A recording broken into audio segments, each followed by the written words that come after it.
Tina dukriya bisay kana pinyal dare kana dule baya misra ko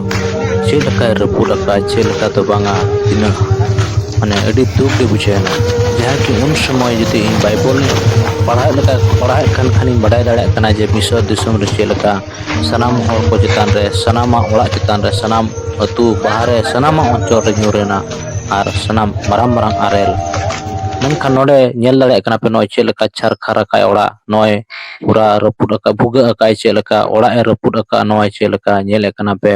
ar noy ora ko buga akana chilaka tina marang marang arel kana noy pe nyel dare kana ar chilaka noy light na padak kana chet no do buga aka pura ora pura nosto utar ka noy pe nyel kana char khara ka ai nam ko ge johar marang ko manager huding ko pasta kon dulol johar sanam ko johar ge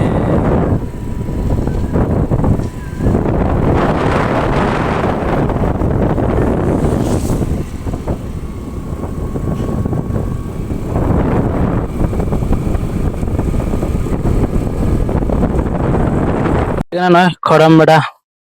Hana pasta पिछो Hana pasta और नौ pasta नय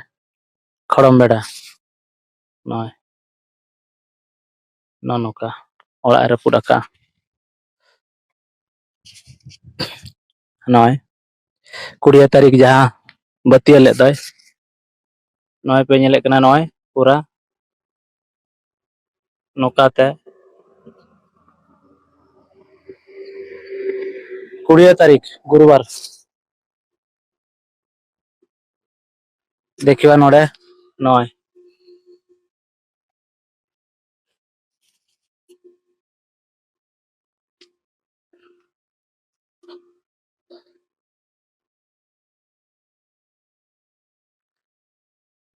अच्छा ठीक है तो ठीक है जोहर के नकिन ᱧᱟᱢ ᱟᱠᱟᱫ ᱠᱤᱱᱟᱹᱧ ᱟᱭᱳ ᱦᱚᱲ ᱠᱤᱱ ᱦᱩᱭᱩᱜᱼᱟ ᱥᱮ ᱢᱤᱥᱨᱟ ᱠᱤᱱ ᱦᱩᱭᱩᱜᱼᱟ ᱡᱟᱦᱟᱸ ᱜᱮ ᱪᱮᱫ ᱞᱮᱠᱟ ᱦᱩᱭ ᱞᱮᱱᱟ ᱟᱹᱰᱤ ᱥᱚᱠᱛᱚ ᱦᱩᱭᱱᱟ ᱟᱹᱰᱤ ᱢᱟᱨᱟᱝ ᱢᱟᱨᱟᱝ ᱴᱟᱴᱠᱟ ᱜᱮ ᱟᱞᱮ ᱦᱚᱸ ᱵᱟᱞᱮ ᱴᱷᱤᱠᱟᱹ ᱜᱚᱫ ᱞᱮᱜᱼᱟ ᱛᱟᱦᱮᱱᱚᱜ ᱫᱟᱜ ᱫᱚ ᱛᱟᱭᱚᱢ ᱟᱠᱟᱱᱟ ᱟᱨᱮᱞ ᱜᱮ ᱢᱟᱲᱟᱝ ᱟᱠᱟᱱᱟ ᱚᱠᱟ ᱦᱤᱞᱳᱜ ᱦᱩᱭᱱᱟ ᱱᱚᱣᱟ ᱫᱚ ᱠᱩᱰᱤᱭᱮ ᱠᱩᱰᱤᱭᱮ ᱜᱮ ᱵᱟᱝ ᱠᱩᱰᱤᱭᱮ ᱜᱮ गुरुवार कुड़िए होय होय मार्च कुड़िए गुरुवार माने अयुब बेला से हां अयुब 7:30 लेका अयुब 7:30 लेका होय इन 7:30 खुना 8:30 इनका धरा भितरी रे होय तीना मारांग मारांग आरल nyurena अड़ी मारांग मारांग आरल उनका तो 3 किलो 3.5 किलो उन मारांग मारांग nyurena होय ᱱᱚᱣᱟ ᱪᱮᱫ ᱟᱹᱛᱩ ᱠᱟᱱᱟ ना दो खड़म बेड़ा कना होय अच्छा तो रिलीफ को जे को कोई मारते आसवा रिलीफ को तो उनका तो ना दका को एमाले कना को और होय तापरे हाई स्कूल को एमाले कना दका और तापरे ने इयो ना को एमा त्रिपल को एमा कावा ले होय और उनका को nyel को जना सवा गवर्नमेंट पास्टा खना उनका मा ओड़ा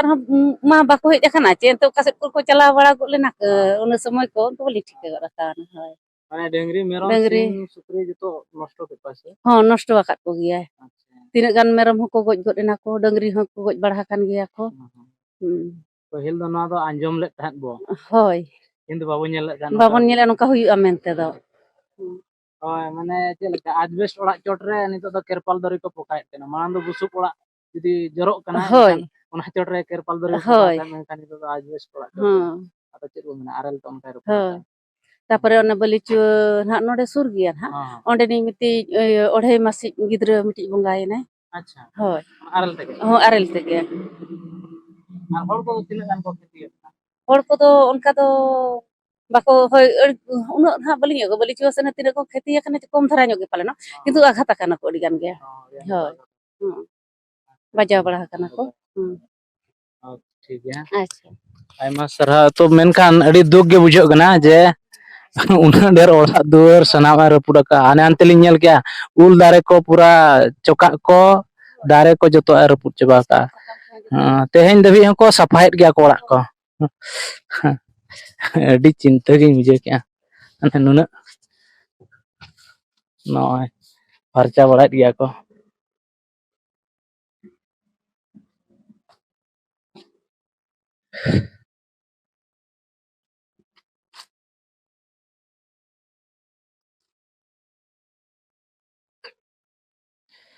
ᱱᱚᱜᱼᱚ ᱱᱚᱝᱠᱟ ᱵᱚᱞᱚ ᱵᱟᱞᱤᱧ ᱵᱚᱞᱚᱱᱟ ᱱᱚᱣᱟ ᱪᱮᱫ ᱞᱮᱠᱟ ᱨᱟᱹᱯᱩᱫ ᱟᱠᱟᱫ ᱟᱹᱰᱤ ᱪᱤᱱᱛᱟᱹ ᱜᱮᱢ ᱵᱩᱡᱷᱟᱹᱣ ᱜᱚᱫᱟ ᱱᱩᱱᱟᱹᱜ ᱫᱩᱠᱮᱢ ᱵᱩᱡᱷᱟᱹᱣᱟ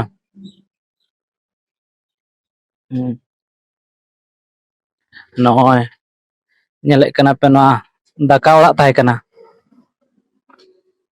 ᱱᱚᱜᱼᱚᱭ ᱯᱩᱨᱟᱹ ᱨᱟᱹᱯᱩᱫ ᱪᱟᱵᱟ ᱚᱲᱟᱜ ᱫᱩᱣᱟᱹᱨ ᱥᱟᱱᱟᱢᱟᱜ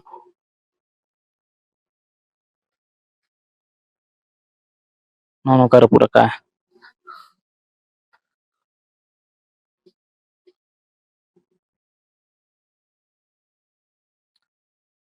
ᱟᱫᱚ ᱦᱩᱲᱩ ᱪᱟᱣᱞᱮ ᱠᱚᱫᱚ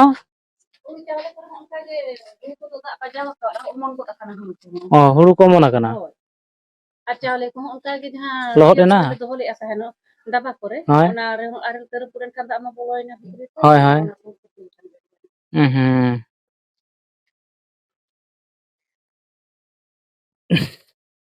ᱱᱚᱝᱠᱟ ᱥᱟᱯᱷᱟ ᱥᱟᱹᱯᱷᱤᱭᱮᱜᱼᱟ ᱠᱚ ᱟᱨ ᱚᱱᱟ ᱰᱷᱩᱞᱟᱹ ᱞᱟᱛᱟᱨ ᱨᱮᱞᱮ ᱵᱚᱞᱚ ᱞᱮᱱ ᱛᱟᱦᱮᱸᱫ ᱟᱞᱮ ᱫᱚ ᱰᱷᱩᱞᱟᱹ ᱞᱟᱛᱟᱨ ᱰᱷᱩᱞᱟᱹ ᱨᱮ ᱵᱚᱞᱚ ᱞᱮᱱᱟ ᱰᱷᱩᱞᱟᱹ ᱞᱟᱛᱟᱨ ᱨᱮᱠᱚ ᱵᱚᱞᱚ ᱠᱟᱛᱮ ᱠᱚ ᱩᱠᱩ ᱞᱮᱱᱟ ᱟᱫᱚ ᱡᱩᱫᱤ ᱚᱱᱠᱟᱱᱟᱜ ᱵᱟᱝ ᱛᱟᱦᱮᱱᱟ ᱮᱱᱠᱷᱟᱱ ᱚᱠᱟᱨᱮ ᱩᱠᱩᱱᱟ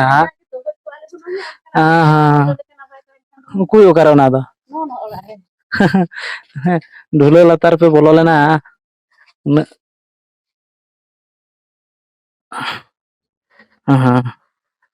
ᱱᱚᱰᱮ ᱱᱚᱣᱟ ᱦᱚᱸ ᱱᱮᱛᱟᱨ ᱰᱷᱩᱞᱟᱹ ᱠᱷᱚᱱ ᱦᱚᱸ ᱫᱟᱵᱟᱣ ᱫᱟᱵᱟᱣ ᱧᱚᱜ ᱠᱟᱱᱟ ᱟᱪᱪᱷᱟ ᱦᱮᱸ ᱚᱱᱟ ᱜᱮᱛᱚ ᱯᱟᱪᱮᱫ ᱟᱨᱦᱚᱸ ᱧᱩᱨ ᱮᱢᱟᱱᱟ ᱱᱚᱜᱼᱚ ᱱᱚᱝᱠᱟ ᱢᱟᱱᱮ ᱟᱨᱮᱞ ᱢᱟᱨᱟᱝ ᱢᱟᱨᱟᱝ ᱟᱜ ᱧᱩᱨ ᱠᱮᱜᱼᱟ ᱡᱮᱦᱮᱛᱩ 2 ᱠᱤᱞᱳ ᱜᱟᱱᱟᱜ ᱮᱱᱠᱷᱟᱱ ᱚᱱᱟ ᱨᱟᱸᱜᱟ ᱪᱚᱝᱟ ᱢᱟᱠᱲᱟ ᱞᱮᱠᱟ ᱱᱚᱣᱟ ᱰᱷᱩᱞᱟᱹ ᱞᱟᱛᱟᱨ ᱨᱮᱠᱚ ᱵᱚᱞᱚ ᱞᱮᱱ ᱛᱟᱦᱮᱸᱫ ᱱᱚᱜᱼᱚᱭ ᱱᱚᱣᱟ ᱞᱟᱛᱟᱨ ᱨᱮᱠᱚ ᱵᱚᱞᱚ ᱠᱟᱛᱮ ᱠᱚ ᱵᱟᱧᱪᱟᱣ ᱟᱠᱟᱱᱟ ᱢᱟᱱᱮ ᱪᱮᱫ ᱞᱮᱠᱟᱱ ᱵᱤᱥᱚᱭ ᱟᱨᱮᱞ ᱩᱱᱟᱹᱜ ᱢᱟᱨᱟᱝ ᱢᱟᱨᱟᱝ ᱟᱨᱮᱞ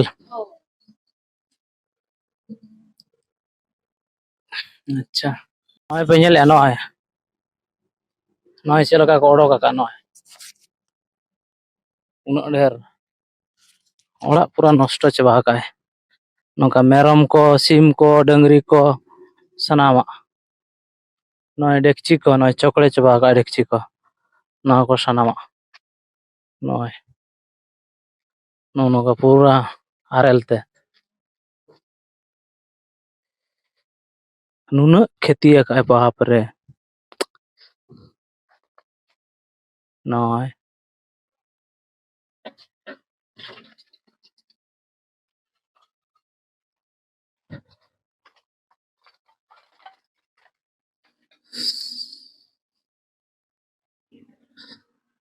ଏତେ କ୍ଷତି କରିଛି ଏତେ ପୁରା କଣ କରିଛି ଦେଖ ନয় ଡେକଚି ନା ଡେକଚି ପୁରା ଚେପ୍ପା ଆକᱟᱜ-ᱟᱭ ᱱᱚᱜᱼᱚᱭ ᱱᱚᱜᱼᱚᱭ ᱧᱮᱞᱮᱫ ᱠᱟᱱᱟ ᱯᱮ ᱱᱚᱣᱟ ᱰᱮᱠᱪᱤ ᱪᱮᱫ ᱞᱮᱠᱟ ᱪᱚᱠᱲᱮ ᱟᱠᱟᱜᱼᱟᱭ ᱱᱚᱜᱼᱚᱭ ᱯᱩᱨᱟᱹ ᱪᱚᱠᱲᱮ ᱪᱟᱵᱟ ᱟᱠᱟᱜᱼᱟᱭ ᱱᱚᱜᱼᱚᱭ ᱟᱨ ᱱᱚᱜᱼᱚ ᱱᱚᱣᱟ ᱩᱞ ᱫᱟᱨᱮ ᱡᱚᱛᱚ ᱱᱚᱥᱴᱚ ᱪᱟᱵᱟ ᱟᱠᱟᱜᱼᱟᱭ ᱠᱟᱨ ᱠᱚ ᱵᱚᱞᱮᱨᱳ ᱠᱚ ᱯᱤᱠᱟᱯ ᱠᱚ ᱚᱱᱟ ᱠᱚᱦᱚᱸ ᱡᱚᱛᱚ ᱪᱟᱵᱟ ᱩᱛᱟᱹᱨ ᱟᱠᱟᱜᱼᱟᱭ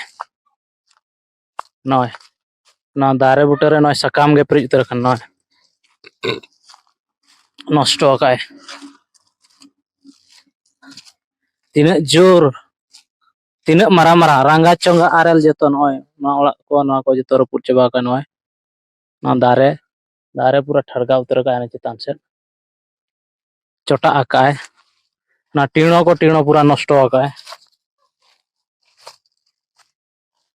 ᱚᱱᱮ ᱚᱱᱟ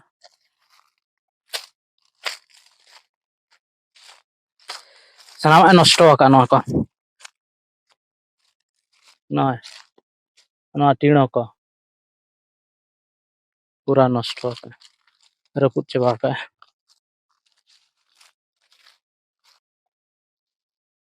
ᱡᱟᱦᱟᱸ ᱜᱮ ᱟᱫᱚ ᱨᱤᱞᱤᱯ ᱠᱚᱠᱚ ᱮᱢᱟ ᱠᱚ ᱠᱟᱱᱟ ᱡᱚᱢᱟᱜ ᱠᱚ ᱦᱩᱲᱩ ᱪᱟᱣᱞᱮ ᱥᱟᱱᱟᱢᱟᱜ ᱱᱚᱥᱴᱚᱭᱮᱱ ᱛᱟᱠᱚᱣᱟ ᱟᱨ ᱢᱤᱫᱴᱟᱝ ᱜᱤᱫᱽᱨᱟᱹ ᱦᱚᱸ ᱟᱨᱮᱞ ᱫᱚᱨᱟ ᱛᱮ ᱱᱚᱥᱴᱚ ᱟᱠᱟᱱᱟᱭ ᱵᱚᱸᱜᱟ ᱛᱟᱞᱟ ᱟᱠᱟᱱᱟᱭ ᱱᱚᱜᱼᱚᱭ ᱱᱚᱣᱟ ᱯᱮ ᱧᱮᱞ ᱫᱟᱲᱮᱭᱟᱜ ᱠᱟᱱᱟ ᱠᱷᱟᱱᱴᱟᱲ ᱫᱟᱨᱮ ᱪᱮᱫ ᱞᱮᱠᱟ ᱠᱷᱟᱪᱟ ᱵᱟᱪᱟ ᱟᱠᱟᱜᱼᱟᱭ ᱱᱚᱣᱟ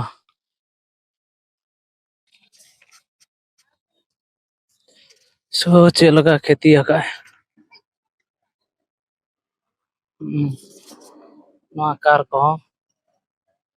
ᱠᱚ ᱨᱟᱹᱯᱩᱫ ᱟᱠᱟᱱᱟ ᱱᱚᱣᱟ ᱧᱮᱞᱮᱫ ᱠᱟᱱᱟ ᱯᱮ नॉय नते नते आने पूरा अंतर फुट चबा का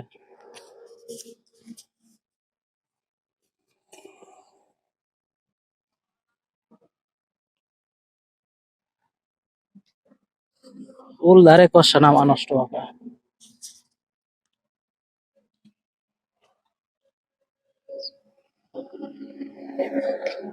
ना टीणो जो तो नष्ट का ना को ना टीणो कना मेनते ना बाई चकड़े कान गया किंतु ना खड़म बड़ा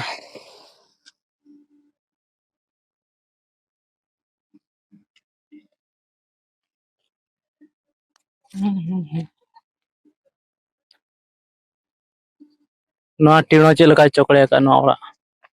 पूरा ना है पूरा का ना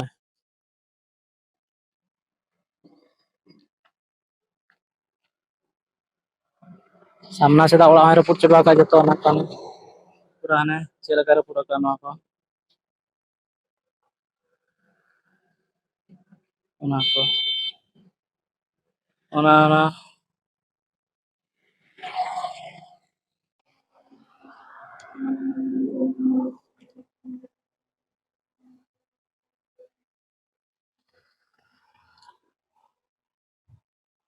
पूरा ना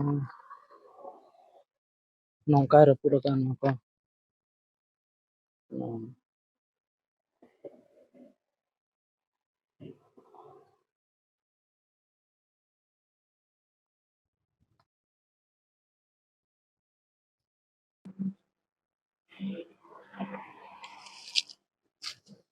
कुड़िया करी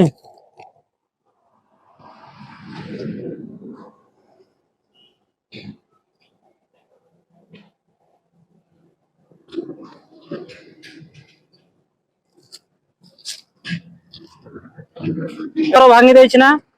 सब घर भांगी जाइछि ना हां हां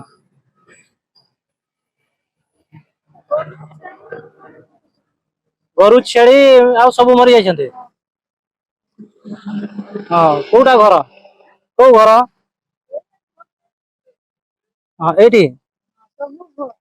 हां सब घर भांगी देछि अच्छा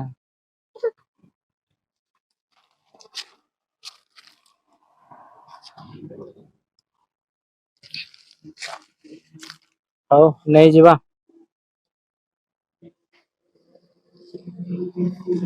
ଦୁଇଟାରେ କେତେ ଦୁଇଟାରେ 40 ଟଙ୍କା ହାଁ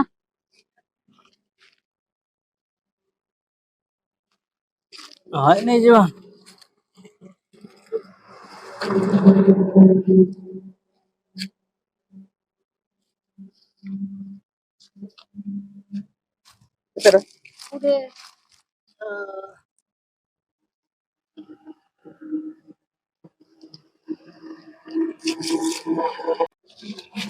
ठीक है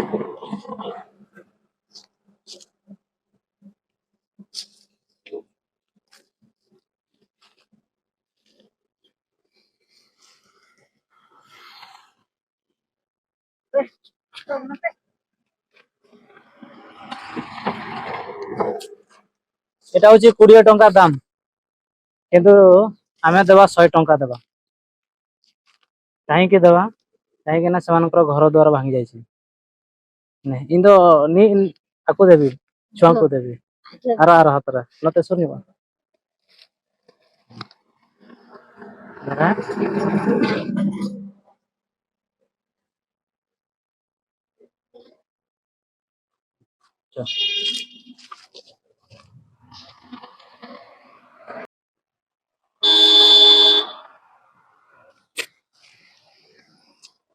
ଠିକ ଅଛି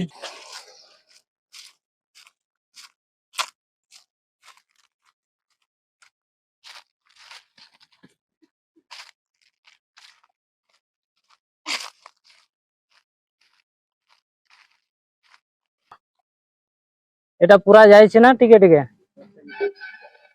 ପୁରା ଯାଇଛି ହଁ ସେପଟଟା ଓହୋ ଏଇ ଘରଟା କେରପାଲ ଧରି ମାରିଛନ୍ତି ଆଉ। ଆଉ ଏଠି ଯୋଉ ରିଲିଫ ଦଉଥିଲେ ନା ଖାଇବାଟା କ୍ୟାମ୍ପ କରିଥିଲେ। ହୁଁ ହୁଁ।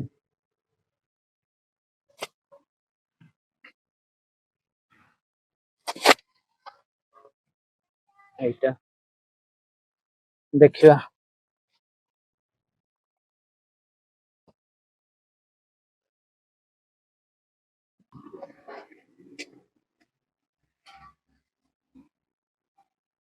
ଏଇଟା ପୁରା ଭିତରଟା ଯାଇଛି କିଛି ନାହିଁ ଏଇଟା।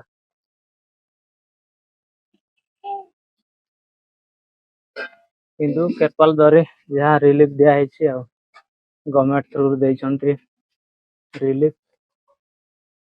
କିନ୍ତୁ ଯାଇ ପୁରା ଭାଙ୍ଗି ଦେଇଛି ଆଉ। ତ କରିଛି ଛେଳି ଗୋରୁ କୁକୁଡ଼ା ଛେଳି ଛେଳି ଦୁଇଟା ଥିଲେ ଛେଳି ମରିଗଲେ। ହଁ ଛେଳି ମଶା ବି ସେ ଆର କିଛି ଜାଗାରେ ସେଗାରେ ମରିଯାଇଛି ମଶା। ଓହୋ ହଁ ସେପଟେ ଯାଇଥିଲୁ। ଆଚ୍ଛା ଆଚ୍ଛା ସେଟା କେତେବେଳେ ହେଲା? 7:05 ହଁ 7:05 ବେଳେ ମାନେ କେତେ ବଡ ବଡ ଶିଳା ହେଲା? ହେଲା 4 କିଲୋ ହଁ 3 କିଲୋ 4 କିଲୋ 6 କିଲୋ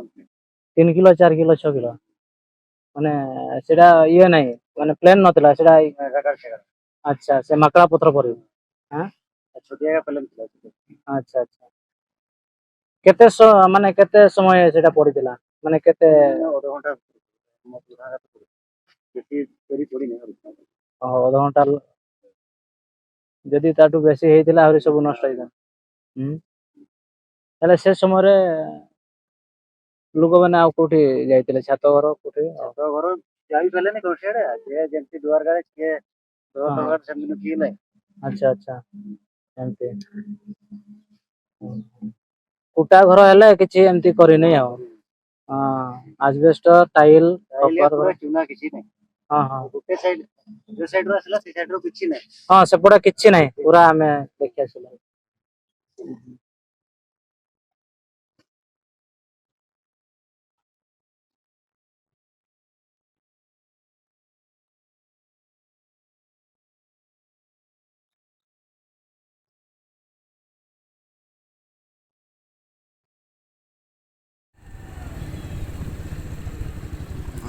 उन्नत दामन कार है कार गाड़ी का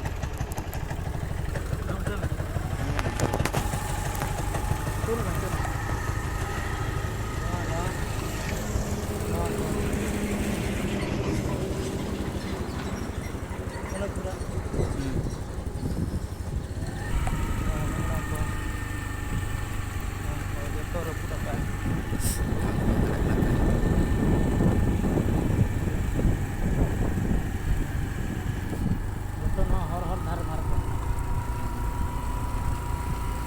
जब तो रपूट जगह होता है।